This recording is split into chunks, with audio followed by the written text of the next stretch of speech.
Jadi saya hampir turun dari 68, 67 tuh kembali ke 60, 61. Jadi nurunin berat badan memang persiapannya kemarin. Dengar orang nurunin berat badan kok kayaknya gampang ya.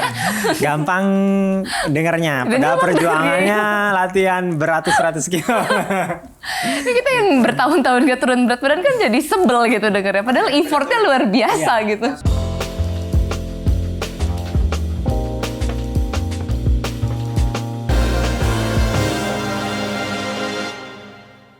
Hai Sobat ICF, apa kabarnya nih? Senang sekali podcast ICF dapat kembali hadir. Kita kembali akan berbincang-bincang terkait isu sepeda pastinya bersama dengan narasumber-narasumber yang luar biasa. Lagi-lagi kali ini podcastnya keluar dari markasnya atau dari kandangnya ICF. Dan sekarang saya menyambangi base camp dari Mula Cycling Team. Sudah hadir bersama saya dua orang narasumber yang akan kita ulas, kita ulik terkait bagaimana dunia persepedaannya. Akan saya perkenalkan satu persatu. Di paling pojok sana adalah Aiman Cahyadi, pembalap sepeda Indonesia, pasti juga sudah nggak asing. Hai Mas Aiman. Halo Mbak. Kabar baik? Alhamdulillah baik. Wah, luar biasa. Mas Aiman nih pasti teman-teman kenal ya, peraih medali perak SEA Games kemarin ITT ya Mas ya? Ya, dan kemarin. juga di road race dan juga pernah mendapat medali emas SEA Games Filipina. Luar biasa Aiman Cahyadi. Nanti kita akan bincang-bincang. Gak cuma pembalap timnas, pembalap Indonesia, tapi Mas Aiman juga bergabung di salah satu klub Indonesia adalah Mula Cycling Team. Bisa dilihat juga di sebelah kanannya yang mengawasi Mas Aiman setiap hari, setiap detik. Pokoknya yang sering marahin Mas Aiman kalau Mas Aiman performanya lagi jelek adalah Pak Satria Agung Purwanto. Halo Pak Agung, kabar baik? Baik, alhamdulillah. Nah, kita akan berbincang-bincang terkait Mas Aiman. Apalagi kemarin Mas Aiman sempat turun di World Championship ya Mas ya? Di Wollongong Australia, dan nanti juga akan saya bahas terkait Mula. Sekarang saya mau ke Mas Aiman dulu. Mas Aiman, kemarin turun di Road World Championship, ini seperti apa sih dari mulai prosesnya, terus euforia lombanya, apalagi bisa balap sama pembalap-pembalap keren gitu kan. Mas Aiman akhirnya merasakan momen itu seperti apa? Ya, alhamdulillah kemarin saya bisa dapat kesempatan untuk bisa berlomba di di kejuaraan dunia, karena nggak mudah untuk bisa ada di startis dan bisa start di sana. Mulai dari kita harus berjuang dari mulai balapan dulu pertama kali sepedaan, mungkin balapan tarkam sampai naik ke level kabupaten, kemudian ke provinsi, dari provinsi mungkin dimenang di PON, beberapa kali ke Jurnas, kemudian di level Southeast Asian Games, kemudian di level Asia, dan akhirnya dipercaya bisa start untuk bisa di World Championship mewakili Indonesia. Sangat bahagia kemarin bisa dapat kesempatan. Terima kasih banyak Kemenpora dan juga Mula Cycling yang sudah membina setiap hari saya, makannya, tidurnya setiap hari, dan juga dari PBIC, kemudian dari Bank Mandiri sudah support kita terus. Terima kasih banyak. Ya, alhamdulillah happy banget dengan meskipun belum bisa membawa result yang cukup bagus, tetapi itu menjadi salah satu batu loncatan buat Indonesia bisa hadir di World Championship. Dan mudah-mudahan bukan hanya saya, tapi setelah ini tahun depan kita bisa qualified buat di nomor road race dengan mencari poin-poin di setiap lomba yang harus kita hadirin dari setiap tahun, karena setelah COVID ini hampir 2 tahun kita nggak dapat lomba dan minim sekali poin untuk bisa road race. Jadi kemarin hanya turun di nomor individual time trial, dan road race-nya masih belum bisa turun karena kurang poinnya. Tapi ya insya Allah mudah-mudahan besok kita udah mau start ke Tour Langkawi. Kita coba cari poin buat tahun depan, dan lomba-lomba lainnya mudah-mudahan kita bisa compete dan berjuang buat Indonesia di nomor road race. Dan juga teman-teman Indonesia lain yang junior kemarin sudah buat batu loncatan juga sama. Turun di road race juga ya kemarin ya? Junior, ITT dan road race malah. Ya, mudah-mudahan semakin banyak pembalap Indonesia yang bisa turun di level-level dunia. Oke, jadi kemarin Mas Aiman ini turun di World Championship Wollongong bersama dengan Mas Abdurrahman ya, yang juga kebetulan keduanya ini merupakan pembalap dari Mula. Ini menarik untuk kita bahas bagaimana Mula ini cukup berjaya di Indonesia dengan memiliki pembalap-pembalap yang kuat. Jadi saya mau ke Pak Agung. Pak Agung, Mula kalau ngomongin soal Mula ini udah berapa lama sih Pak? Mula sebetulnya adalah organisasi yang sudah berumur 9 tahun. Kita berevolusi dari lahir dengan nama Gas Bike Road di 2013, kemudian berganti nama ke tim PGN atau PRCT, dan kita menjadi profesional di 2016. Dan masuk ke masa pandemi kemarin, kita survival karena dibantu oleh sponsor keduanya sebetulnya, Mula Indonesia, makanya timnya berganti nama menjadi Mula Cycling. Sekarang saya mau kembali ke Mas Aiman. Jadi Tour de Langkawi kan berarti ini adalah balapan yang baru lagi gitu ya, Mas, yang beretapa-etapa. Mas Aiman ikuti atau seperti apa? Setelah COVID? Setelah COVID mungkin ya ini baru first time balapan Tour, karena beberapa kali kemarin hanya one day race. Ada Islamic Solidarity Games, kemudian ada Asia Championship, ada SEA Games, dan juga terakhir World Championship itu. Nah ini baru ada kembali ke favorit kita. Kita memang lahir dari dunia Asia Tour, dan mudah-mudahan kita bisa dapat hasil yang terbaik. Oke, terus preparationnya dari Mas Aiman seperti apa sih menuju Tour de Langkawi ini? Apakah memang disiapkan menjadi yang kuat untuk bisa unggul gitu, gimana nih, Mas? Persiapannya itu sendiri memang setelah kemarin SEA Games itu karena rutenya flat mostly dan ada rolling, saya sempat naikin berat badan ke 65, 66, dan untuk kembali ke dunia tour itu memang harus tahan di tanjakan. Jadi saya hampir turun dari 68, 67 tuh kembali ke 60, 61. Jadi nurunin berat badan, memang persiapannya menurunkan berat badan supaya bisa mengejar tim classification, karena ada penentuannya di tanjakan itu sekitar turun 6 kiloan dari SEA Games kemarin. Denger orang nurunin berat badan kok kayaknya gampang ya. Gampang dengarnya, padahal perjuangannya latihan beratus-ratus kilo. Ini kita yang bertahun-tahun gak turun berat badan kan jadi sebel gitu dengernya. Padahal effortnya luar biasa gitu. Harus sepedaan terus. Oke, terus gimana lagi, Mas? Ya setelah itu mengembalikan berat badan ke 60, 61, dari situ ya dibantu dengan teman-teman yang saling support, saling kompetitif pada saat berlatih, tapi kita tetap sama-sama berjuang saat nanti berlomba. Itu menjadi salah satu kunci penentu, dan juga ada beberapa pertandingan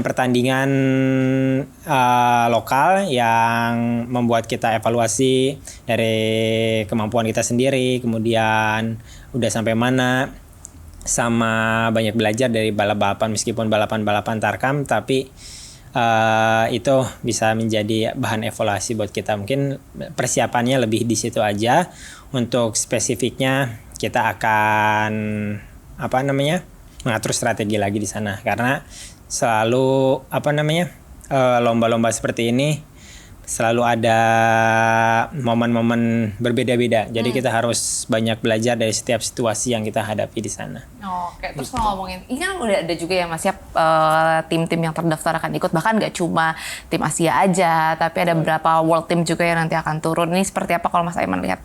Untuk itu sendiri ya kita memanfaatkan sebagai underdog. Mungkin mereka tidak akan banyak melirik kita, tetapi kita mencoba berjuang dan mudah-mudahan bisa dapat keberuntungan. Itu aja sih. Amin, mudah-mudahan bisa bersinar gitu ya di tengah-tengah berlian-berlian lain, bisa menjadi di tengah-tengah Intan bisa menjadi berlian kembali. Nah, kembali mau ke Pak Agung. Pak Agung, Mula kan menjadi salah satu continental team gitu ya di Indonesia dari 2 continental team yang ada.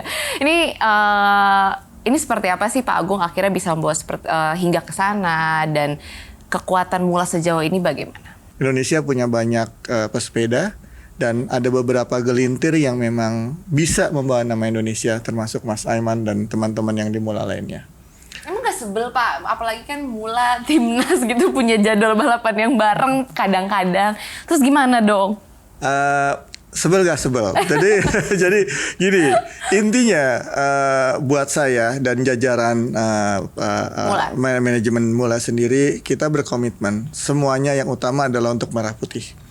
Jadi apabila timnas meminta untuk riders kita membawa nama Indonesia dari of course dari timnas, kita akan dengan senang hati membantunya dan memberikannya. Tentunya memang ada arrangement tertentu ya, supaya diatur supaya mereka juga tahu kita punya prioritas UCI races ya, balapan-balapan UCI. Jadi di situ kita saling menimbang, saling mengerti yang mana yang jadi prioritas. Tapi merah putih adalah tujuan utama kita dan itu nggak bisa tawar lagi. Itu aja. Oke, jadi pokoknya kalau bentrok-bentrok merah putih adalah prioritas utama, tapi mudah-mudahan jangan sering-sering bentroknya gitu. ada aja. Tapi nggak apa-apa, dengan senang hati. Nah, aku mau penasaran juga, bagaimana sih akhirnya Mula bisa membentuk pembalap-pembalap yang luar biasa? Di Kejurnas kemarin, Mula sering banget naik podium. Saya sering banget ngeliat jersey oranye itu naik podium gitu kan. Dan bahkan yang mengisi timnas pernah dominasinya dari Mula. Ini seperti apa sih Pak program yang dihadirkan dari Mula?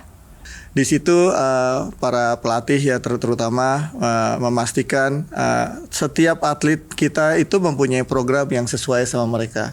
Contoh nih, mau ke Tur Langkawi, mereka udah mengatur nih nanti Mas Aiman seperti ini, Mas Rohman seperti ini, dan juga lain-lainnya. Supaya mereka dengan tugasnya masing-masing disesuaikan persiapan-persiapannya, baik itu dalam bentuk latihan maupun dalam bentuk gizinya. Jadi mereka betul-betul dipersiapkan semaksimal mungkin. Dan yang nggak pernah kita tinggalkan adalah teamwork ya Mas Aiman ya. Kita selalu bekerja secara tim, nggak pernah ada ego-ego satu sama lain. Itu yang kita selalu tanamkan. Mereka selalu berusaha maksimal ya. Dan sebisa-bisanya deh gitu, sebaik-baiknya. Itu aja, dan jangan lupa selalu berdoa ya dalam prosesnya. Karena gimana pun juga Allah sangat menentukan mau jalannya kemana. Iya betul, ikhtiar yang juga tidak lepas dari doa. Terus Mas Aiman kan berarti sekarang bisa kita sebut udah cukup senior lah ya gitu ya. Baik itu dimulai, kenapa aku salah ya senior? Baik itu di Mula ataupun di timnas. Berarti udah semakin banyak nih adik-adik yang akan yang harus Mas Aiman ayomi gitu. Ada nggak sih peran dari Mas Aiman sebagai senior untuk teman-teman rider-rider lain? Ya sebagai manusia kan kita hanya bisa ilmu yang bermanfaat adalah salah satu yang bakal bisa kita bawa mati kan itu Mbak. Jadi selagi aku punya pengalaman, punya ilmu yang bisa aku sharing sama teman-teman, ya seperti yang pernah aku sampaikan sama Pak Agung. Jadi dulu saya udah lama di Mula di PGN itu, kemudian saya dapat kesempatan dipanggil sama tim Malaysia saat itu. Tim Sapura itu sendiri. Jadi bukan karena saya nggak sayang sama tim ini, tapi saya pun ada perhitungan di sana, ada beberapa pelatih juara dunia, kemudian aku bisa dapat kesempatan lomba-lomba beberapa di Eropa, di Turki. Akhirnya aku izin sama Pak Agung, saya izin mau pamit dulu ke Malaysia sebentar. Nanti begitu saya sudah dapat ilmunya, pengalamannya, saya balik lagi ke sini, nggak akan ke yang lain, dan saya bisa sharing pengalaman itu dan kita terapin sampai sekarang. Ya alhamdulillah teman-teman bisa mendominasi beberapa kompetisi di level nasional, kemudian Bernat sekarang udah di level dunia malah.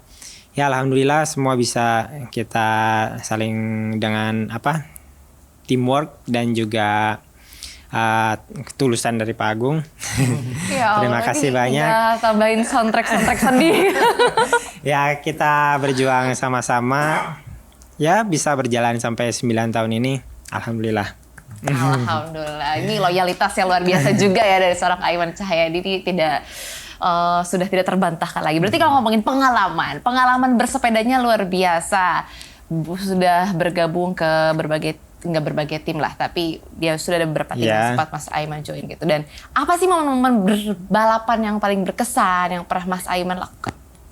Mungkin balapan yang paling berkesan itu memang lebih keseharian dari proses kita sih Mbak.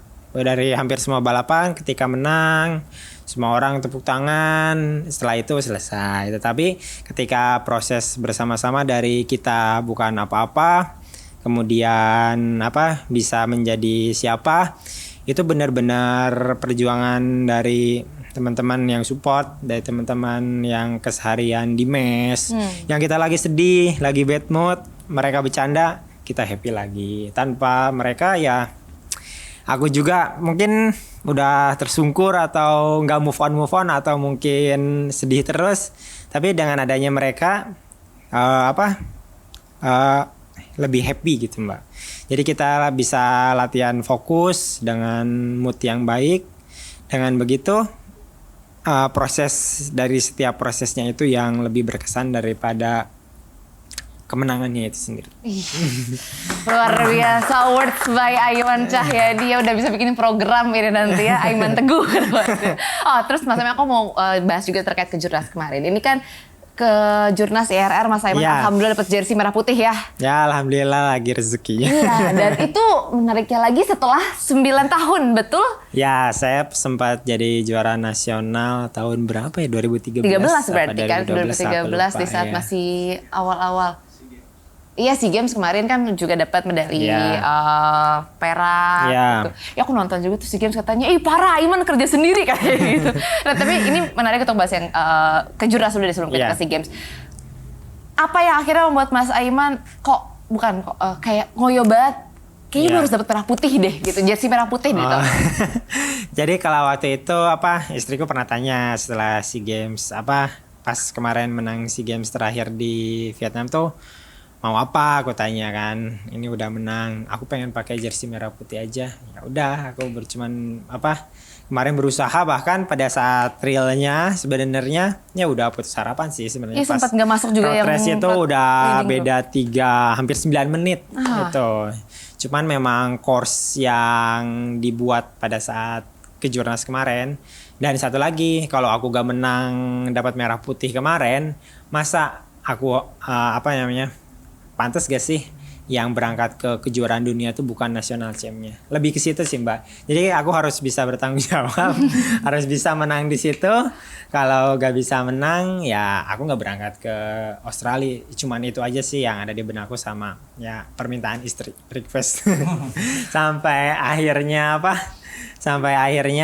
ya udah, setelah udah ada breakaway di depan, teman-temanku udah ada di depan. Pada saat itu ya cuman pasrah, kalau sama ya itu serahin sama Allah aja. Kalau memang waktunya ya dikasih kesempatan, kalau belum ya mungkin belum. Kayak kemarin ada lomba-lomba kecil memang belum, atau ISG kemarin memang belum rezeki, ya udah memang belum. Nah kebetulan ya kemarin pada saat nanjak hampir semua orang kuat, kemudian anak-anak Nusantara pun bagus-bagus nanjaknya. Tapi ada satu kesempatan, kalau aku coba satu kali di turunan itu bisa lepas, kalau enggak ya udah. Nah pas di sana aku udah tahu jalannya, bolak-balik Tour Ijen, karena itu course-nya Tour Ijen kan, dan aku pernah menang stage di Tour Ijen dengan course yang sama. Ya udah, aku dapat celahnya di turunan itu. Anak-anak yang lain yang jago nanjak gak bisa ikut di turunan, masuk ke grup depan, dan gak nyangka ternyata masuk ke grup depan. Akhirnya break lagi dengan bantuan Rohman.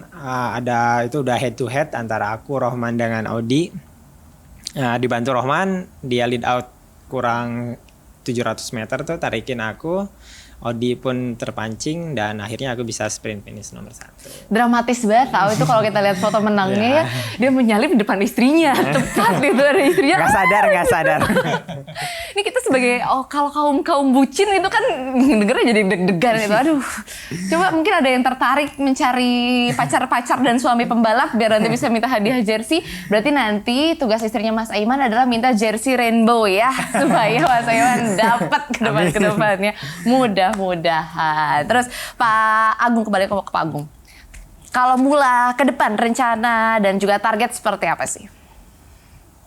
Sebagai tim, target kita memang tetap eksis di UCI, ya, UCI Races.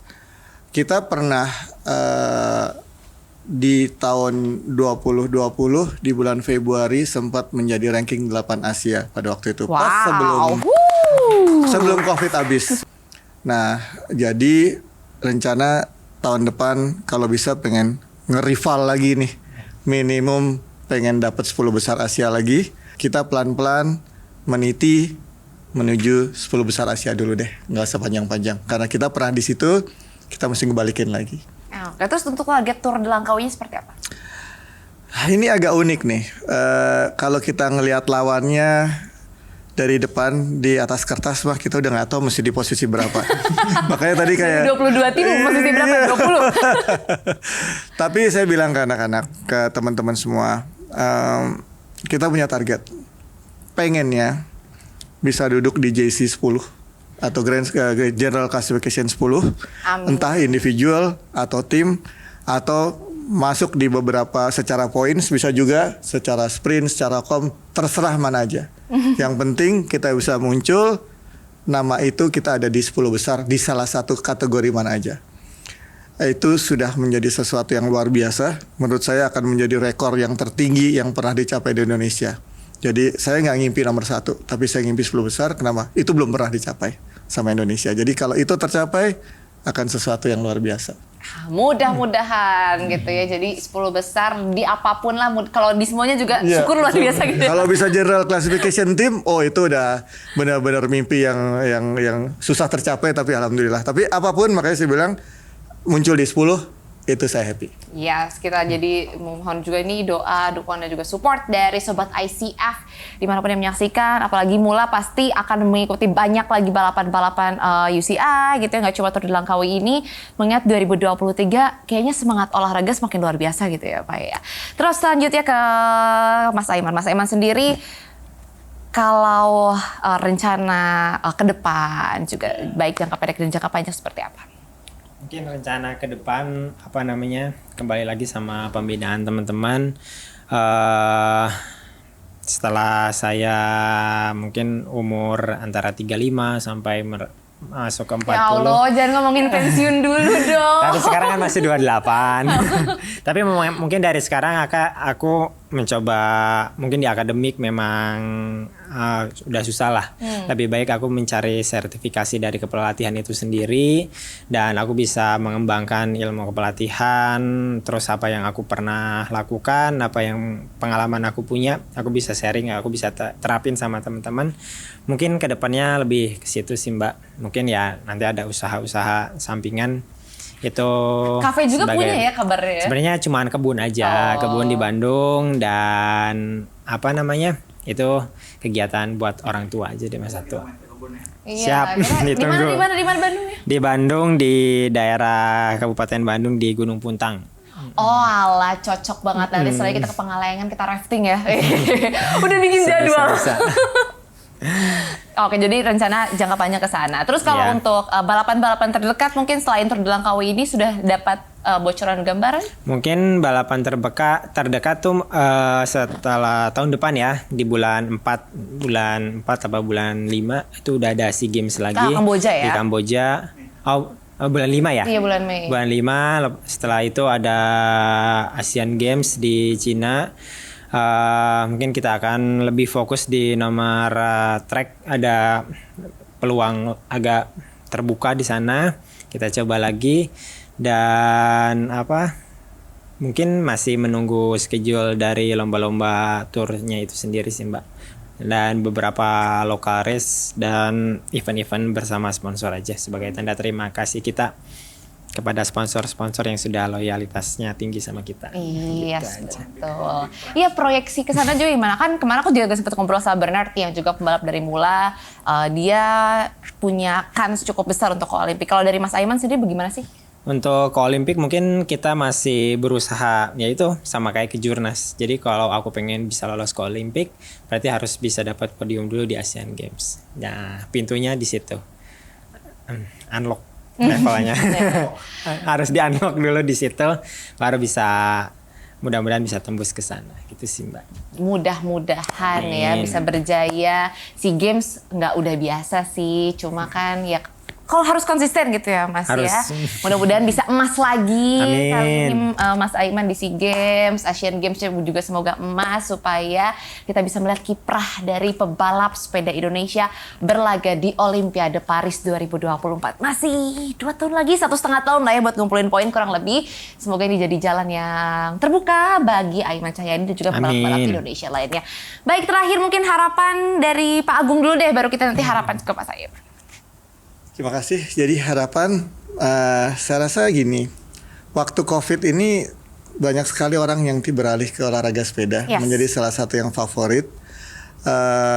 saya berpikir ini kesempatan emas untuk bisa, kalau tadi Mas Aiman pakai kata-kata namanya unlock, menarik juga kata-kata itu, yaitu membuka peluang lebih banyak lagi pesepeda ya, yang bisa akan kelihatan performance-nya. Nah, kepengennya ada makin banyak lagi potensial baru adik-adiknya Mas Aiman yang bisa membawa nama Indonesia mengharumkan. Makanya untuk klub-klub yang sedang rajin-rajinnya jadi klub penggemar, mudah-mudahan atas 1, 2, 3 orang yang tertarik menjadi profesional. Karena kalau bedanya profesional sama yang penggemar, bedanya begitu profesional mereka akan masuk kampus, masuk mes. Pagi, siang, sore menjadi profesi ya, dan itu komitmen ya. Nah, pengennya dari sekian juta pesepeda Indonesia akan muncul lebih banyak lagi potensi-potensi ke depannya. Saya pribadi yang sudah membina tim profesional cukup lama, bertahun-tahun ini, pengen lihat lebih banyak lagi. Kita lebih suka punya rival, kita lebih suka punya orang-orang yang tangguh, yang kita bisa jadi contoh gitu untuk bertanding. Ya, jadi itu sekarang saja. bisa aku ambil kayaknya Mula masih yang terkuat gitu. Enggak siapa ya. Ya, pokoknya Semuanya kita punya ada lah. bintangnya masing-masing. Ya, betul. Mula bintangnya banyak gitu. Terakhir juga dari Mas Aiman sebagai penutup di podcast kita kali ini. Harapan juga pesan mungkin boleh dari Mas Aiman. Harapanku tetap mudah-mudahan balap sepeda Indonesia ini semakin maju. Amin. Kemudian pembinaannya semakin baik, bisa terus konsisten, dan semakin banyak orang yang mau berkorban buat balap sepeda Indonesia. Salah satunya Pak Agung. Karena saya tahu ini tidak mudah, Mbak, untuk bisa membina suatu cabang olahraga. Banyak orang ngomong kalau mau berkecimpung di olahraga itu harus orang-orang yang gila gitu ya. Karena tidak mudah, bukan hanya apalagi olahraga balap sepeda tanpa bantuan sponsor-sponsor kayak sepeda, kemudian aparel dan juga kelengkapannya itu bukan sesuatu yang murah ya. Dengan dibantunya sponsor, semakin banyak sponsor yang mau support kita, yang bisa membawa nama Indonesia. Mudah-mudahan kita bisa lomba di Eropa dengan membawa nama Indonesia, dan juga balap sepeda Indonesia ini pembinaannya terus menerus ada dan lebih baik lagi dari sekarang. Amin. Tuh buat teman-teman, Bapak Ibu, pihak sponsor, pihak swasta, ditunggu bantuannya gitu ya. Mulai menerima isi jersey-nya masih banyak yang kosong ya Pak ya. Silahkan, masih bisa kalau menyimpan sablonan logo masih oke. Bisa diatur ukurannya segini ya, pokoknya sesuai dengan MOU dan juga perjanjian. Terima kasih Mas Aiman, Pak Agung, atas waktunya, sehat-sehat. Semoga hasilnya baik di UCI Races yang kedepannya dan juga bisa semakin berjaya lagi di level Asia. Dan amin. Itu perbincangan saya bersama dengan Aiman Cahyadi dan juga Pak Agung dari Mula Cycling Team, merupakan orang-orang yang luar biasa bergelut di dunia sepeda. Dan podcast ICF tentunya masih akan kembali di edisi-edisi lainnya dengan perbincangan-perbincangan lainnya yang pasti masih seputar sepeda. Akhirnya saya Erza Nabila pamit undur diri. Jaga selalu kesehatan Anda, tak lupa terus berolahraga, terus bersepeda, dan juga hati-hati ya selalu bersepeda di jalan raya. Sampai jumpa dan adios. Terima kasih Bapak, terima kasih Mas Aiman.